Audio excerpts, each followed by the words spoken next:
Hi Murugar குழந்தைங்கள்லாம் எப்படி இருக்கீங்க? நல்லா இருக்கீங்களா? முருகனுடைய அருள் எல்லாருக்கும் கிடைக்கட்டும். அப்புறம் நிறைய பதிவுகளை பார்த்து நம்ம ஓடுவோம்.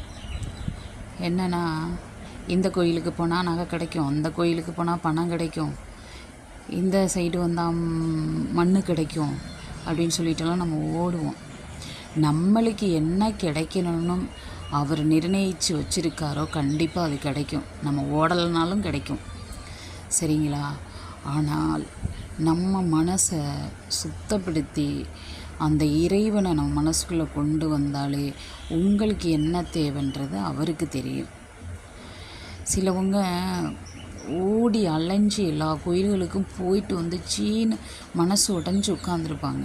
என்னடா இந்த இடத்துக்கு போனோம், நம்மளுக்கு எதுவுமே நடக்கலையே அப்படின்னு அப்படியே சோர்ந்து போய் உட்காந்துருப்போம்.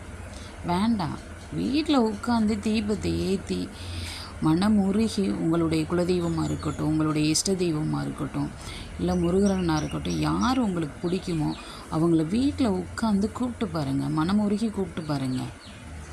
நிச்சயமாக அவர் வருவாங்க.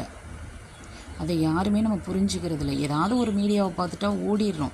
அங்கே போனால் சரியாயிரும், இங்கே போனால் சரியாயிடணும். வேண்டாம், உட்காந்த இடத்துல கும்பிடுங்க. வெற்றிவேல் முருகனுக்கு அரோகர்.